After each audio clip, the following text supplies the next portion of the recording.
Hello दोस्तों, आप सभी लोगों का स्वागत है विजडम की इस ऑनलाइन प्लेटफॉर्म के ऊपर।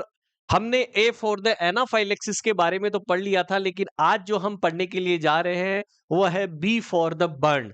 क्या होता है बर्न? बर्न के अंदर जो है तुम सभी लोगों ने रूल ऑफ 9 भी पढ़ा होगा, पार्कलैंड फॉर्मूला भी आप सभी लोगों ने पढ़ा होगा, फ्लूइड का कैलकुलेशन मैं आप सभी लोगों को करके बताने वाला हूं। तो आज जो है वो हम पढ़ेंगे इस ए टू जेड सीरीज के अंदर बर्न के टॉपिक को। जिसने भी अभी तक ए फॉर द एनाफाइलेक्सिस को यदि नहीं पढ़ा है तो वीडियो सेक्शन के अंदर वीडियो ऑलरेडी पड़ा हुआ है, जाकर उसे पूरा देखिएगा और कमेंट सेक्शन के अंदर बताइएगा कि कैसा लगा आपको वीडियो। चलेगा, आज हम पढ़ेंगे बर्न के बारे में। रूल ऑफ 9 आप सभी लोग जानते हैं कि बर्न के अंदर जो यूज आता है फॉर्मूला वो रूल ऑफ 9 आता है, और साथ के साथ में मैं आपको फ्लूइड रिसक्सिटेशन के बारे में भी आपको बताने वाला हूं। रूल ऑफ 9 जहां पर रैपिडली मेथड यूज में लिया जाता है कि टोटल बॉडी सरफेस एरिया कितना बर्न हो चुका है, और ये एडल्ट के अंदर बेसिकली सबसे बड़ा काम में आने वाला फॉर्मूला है। लेकिन यदि आपको चिल्ड्रन के अंदर यदि पूछा जाता है तो चिल्ड्रन के अंदर रूल ऑफ 5 जो है वो काम में लिया जाता है। तो पहला एडल्ट के अंदर जो काम में आने वाला फॉर्मूला होता है वो रूल ऑफ 9, जहां पर हम पढ़ते हैं सीवीएटी ऑफ बर्न, कितना मेरा हिस्सा जल चुका है, बॉडी सरफेस एरिया, फ्लूइड की कितनी रिक्वायरमेंट है, जितना मैं फ्लूइड दूंगा, और रेफरल कर सकते हैं हम जहां पर पेशेंट को हम आगे भेज सकते हैं। आप सभी लोगों को ये डायग्राम नजर आ रहा होगा कि यदि मेरा हेड और नेक वाला हिस्सा यदि जलता है तो मैं 9% बोलता हूं, एंटीरियर ट्रंक यदि जलता है तो 18%, और पोस्टीरियर भी जलता है तो 18%। एक हाथ जलता है 9% और दूसरा हाथ जलता है 9%। एक पांव जलता है 18% और दूसरा पांव जलता है 18% और एक होता है दोस्तों 1% पेरिनियल एरिया। जब आप इन सभी को टोटल काउंट करोगे तो आपका 100% जो है वो total body surface area count हम करने वाले हैं। मैं आपको एग्जांपल के तौर पर भी जो है वो बताने वाला हूं।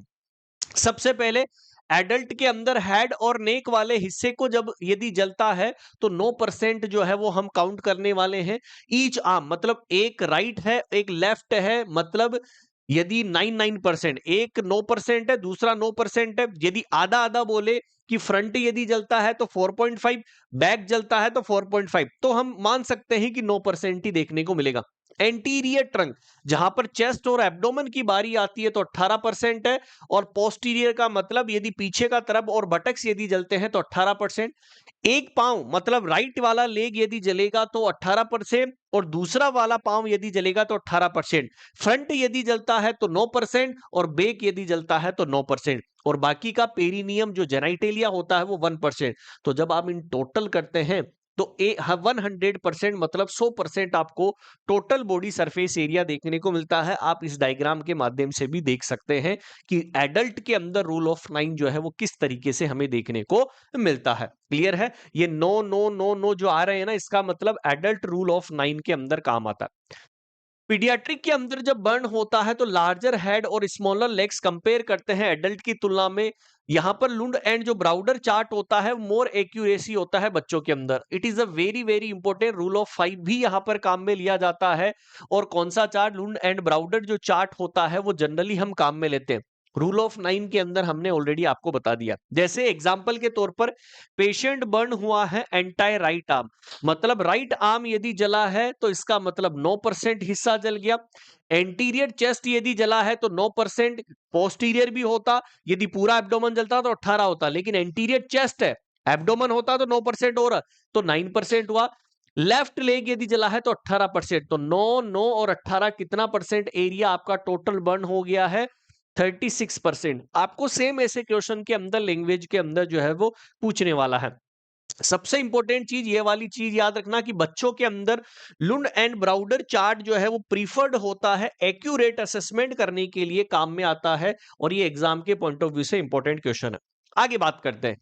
अब बात करेंगे fluid resuscitation in the Burns की यदि पेशेंट जला तो अब मैं इसके अंदर आपको क्या देने वाला हूं, यहां पर एडमिनिस्ट्रेशन करूंगा फ्लूइड को, क्योंकि बॉडी से पहले शुरुआत के जो है ज्यादा चांसेस होते हैं हाइपोवोलेमिक शॉक के, फिर उसके बाद में सेप्सिस का खतरा ज्यादा होता है।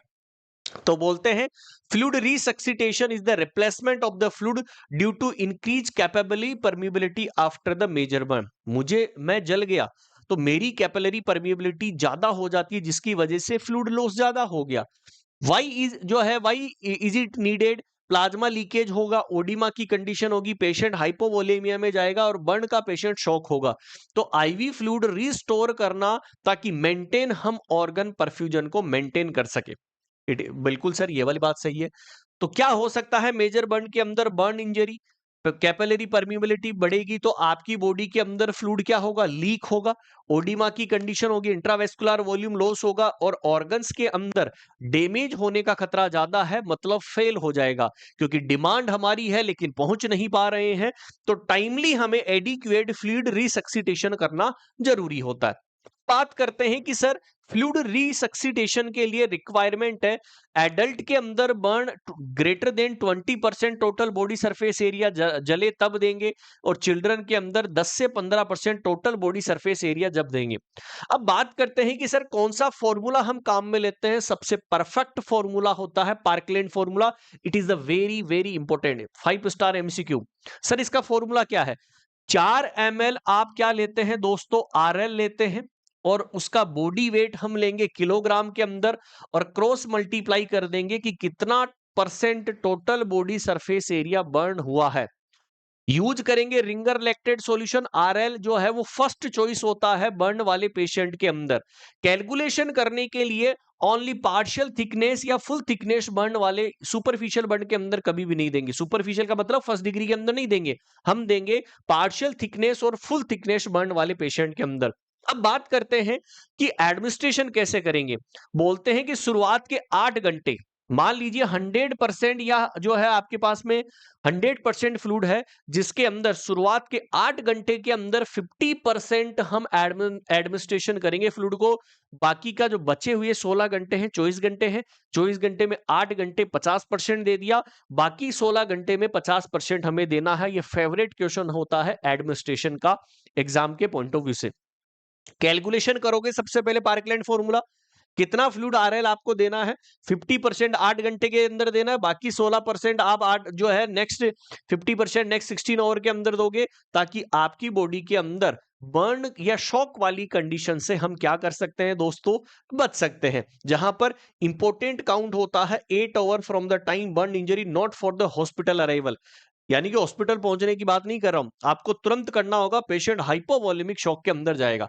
एग्जाम्पल के तौर पर मैं थोड़ा सा आपको हिंट दे दूं, 70% मेरा वेट है, 70 किलोग्राम मेरा वेट है और 30% में जला हूं। तो पार्कुलेंट फॉर्मूला क्या था? 4 ml, 70 kilogram weight body weight ले लिया, 30% मेरा हिस्सा जला था। जब मैंने इसको कैलकुलेशन किया तो 8400 ml, मतलब मैं ये बोल सकता हूं 8.5 लीटर के आसपास हो गया 24 घंटे में। तो इसमें से 8 घंटे के अंदर तो मैंने 8 घंटे में 50% दिया, तो इसका 4200 ml हो गया। नेक्स्ट 16 घंटे के अंदर 4200, मेरे हिसाब से समझ में आ गया होगा। तो यहां पर 8400 ml 84 घंटे, तो फर्स्ट 8 आवर, बाकी के 16 आवर के अंदर आप 4200 ml देने वाले हैं। तो ये पार्कलैंड फॉर्मूला आप इस तरीके से कैलकुलेशन करने में काम में लोगे फ्लूइड के लिए। ठीक है, ये क्वेश्चन पूछा जाएगा। मॉनिटरिंग करना है रिसक्सिटेशन के अंदर, जहां पर एडल्ट के अंदर आपका यूरिन आउटपुट सबसे मोस्ट इंपॉर्टेंट है। 0.5 से लेकर 1 ml किलोग्राम पर आवर या 30 से 50 ml पर आवर, और बच्चों के अंदर 1 से 2 ml पर kilogram per hour. Very very important topic, जहां पर क्वेश्चन पूछा गया है। मॉनिटर क्या क्या चीज करेंगे? सबसे पहले blood pressure, heart rate, mental status check करेंगे, peripheral perfusion, electrolyte, serum lactate और urine output. It is the best indicator. ये क्वेश्चन पूछा गया था कि यदि आपको फ्लूइड रिसक्सिटेशन के बारे में पता करना है तो सबसे मोस्ट इंपोर्टेंट बेस्ट इंडिकेटर क्या होता है बर्न वाले पेशेंट में? आप आंसर कर देना यूरिन आउटपुट। यहां पर नर्सिंग मैनेजमेंट क्या करेंगे? एयरवे का सबसे पहले ध्यान रखेंगे। जैसे इनहेलेशन इंजरी हो जाए, कोई कार्बन की फैक्ट्री थी वो जल गई, तुमने इनहेलेशन कर लिया, आपकी प्रायोरिटी है एयरवे को ध्यान रखना। 100% ऑक्सीजन देना, पेशेंट के अंदर लार्ज बोर का कैनुला लगाना ताकि जल्दी से जल्दी हम फ्लूइड को चला सके, आरएल सॉल्यूशन देना, कैलकुलेट आपको करना है रूल ऑफ 9 के अकॉर्डिंग, यूजिंग करना है पार्कलैंड फॉर्मूला, इंसर्ट करना है फोलेज कैथेटर क्योंकि आपको आउटपुट में यूरिन आउटपुट मेंटेन करना जरूरी है, वाइटल साइन का हमें ध्यान में रखना है 15 से 30 मिनट के अंदर, बॉडी का टेम्परेचर और पेन मैनेजमेंट करना है, वुंड केयर। देखो, monitor for the compartment syndrome and burn shock, क्योंकि पेशेंट यदि जल गया तो मतलब शॉक की कंडीशन ज्यादा होती है, तो आपको यहां पर मॉनिटर करते रहना है। देन इंपोर्टेंट नॉर्सेट या आरआरबी के लिए, एम्स एग्जाम के लिए सबसे मोस्ट इंपोर्टेंट टॉपिक्स यहां से पूरा फ्रीक्वेंटली मैं आपको बता दूं। रूल ऑफ 9 जो आता है वो रैपिड एस्टिमेशन करता है burn surface area in the adults के अंदर, बिल्कुल 5 स्टार एमसीक्यू है। ठीक है, लुंड एंड ब्राउडर चार्ट जो है वो मोस्ट एक्यूरेट किसके अंदर होता है, बच्चों के अंदर, ये भी एक इंपॉर्टेंट क्वेश्चन है। पार्कलैंड फॉर्मूला जिसका 4 ml, ठीक है, आरएल लेते हैं, वेट और टोटल बॉडी सरफेस एरिया, कौन सा fluid, RL Ringer lactate solution. 50% fluid कब देते हैं, शुरुआत के 8 घंटे में, बाकी का 16 घंटे में। कौन सी बर्न इंजरी हुई है, और urine output is the best indicator adequate for the fluid resuscitation. जहां पर फ्रीक्वेंटली सबसे ज्यादा एग्जाम के अंदर जो क्वेश्चन पूछा गया है, कौन सा ऐसा फ्लूइड इनिशियल बर्न रिसक्सिटेशन के अंदर काम आता है, आरएल। क्यों, क्योंकि एक्स्ट्रा सेलुलर फ्लूइड का जो कंपोजिशन होता है वो करेक्ट करता है हाइपोवोलेमिया की कंडीशन को, साथ में मेटाबॉलिक एसिडोसिस को, और ताकि नॉर्मल सेलाइन से ज्यादा जो है वो कॉम्पिटेबल होता है। तो यहां पर बेटर एसिड बेस बैलेंस करता है आरएल, देन लेस रिस्क होती है आपके जो है एसिडोसिस की कंडीशन को, और बेटरली टिश्यू परफ्यूजन के अंदर काम में हमें देखने को मिलता है।